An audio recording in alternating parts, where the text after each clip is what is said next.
మనతో మాట్లాడడానికి BRS corporator మీరు కూడా అభ్యంతరం వ్యక్తం చేశారు డీలిమిటేషన్ పైన. మీ అబ్జెక్షన్ ఏంటి అసలు?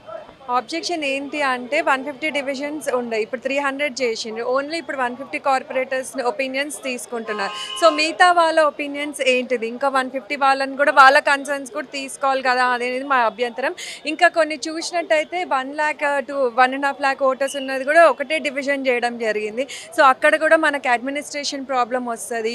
కొన్ని దగ్గర నేమ్స్ ఇష్యూస్ ఉన్నాయి, కొన్ని దగ్గర డివిజన్స్ వైజ్ ఇక్కడున్న డివిజన్ తీసుకుపోయి ఏదో జోన్లో వేయడం అట్లా చేసిండు. సో అవన్నీ కన్సర్న్స్ కూడా మేము ఈరోజు చెప్పాలనుకుంటున్నాం. అంటే పరిపాలనా పరంగా ఇబ్బందులు వస్తాయనే అవసరం అట్లాంటి ఏమైనా కంప్లైంట్ ఏమైనా ఇవ్వడం? ఇప్పుడు 150 డివిజన్స్ ఉంటేనే మనం చూస్తున్నాము కొంచెం అడ్మినిస్ట్రేషన్ ఇష్యూస్ వస్తున్నాయి, జిహెచ్ఎంసీ స్టాఫ్ సరిపోకపోవడం వల్ల అంతా. ఇంకా 300 డివిజన్స్ చేసినాక ఎట్లాంటి వాళ్ళు చర్యలు తీసుకుంటున్నారు, ఎట్లాంటి స్టెప్స్ తీసుకుంటున్నారు అనేది కూడా మేము అడగాలనుకుంటున్నాం. 150 వార్డులనే జిహెచ్ఎంసీ భరించలేదని చెప్తున్నారు మీరు.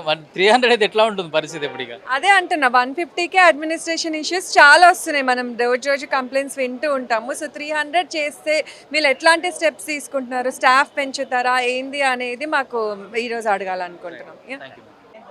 రాజ్యాంగ సూత్రాలకు వ్యతిరేకంగా జిహెచ్ఎంసి యాక్ట్ 1996కు వ్యతిరేకంగా, దాంట్లో ఉన్నటువంటి ఒక రూల్ 8కు వ్యతిరేకంగా వీళ్ళు ఒక నియంతృత్వ ధోరణితో 300 వార్డ్స్ విభజనకు సంబంధించిన గజెట్ను పట్టుకొచ్చినారు.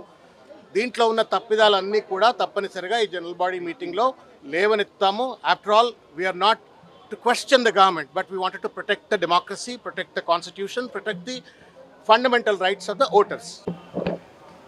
వాటిని 45,000 యావరేజ్గా తీసుకొచ్చి ఇవాళ 24 డివిజన్లు చేయడం అనేది చాలా సంతోషకరమైన విషయం, మంచి పరిణామం. దానిలో కొన్ని చిన్న మోడిఫికేషన్స్,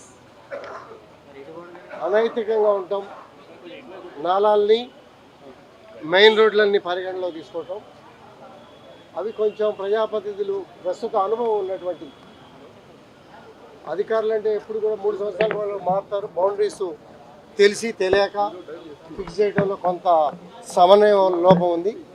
వాటిని సవరించి పాలన ప్రజలకు అందుబాటులో తీసుకొచ్చే విధంగా రాష్ట్రంలో దేశంలో కూడా పెద్ద కాన్స్టిట్యున్సీ శేర్లింగపల్లి కాన్స్టిట్యున్సీ 7,80,000 ఉన్న ఓటర్స్ ఉన్నటువంటి కాన్స్టిట్యున్సీలో 24 కార్పొరేటర్లు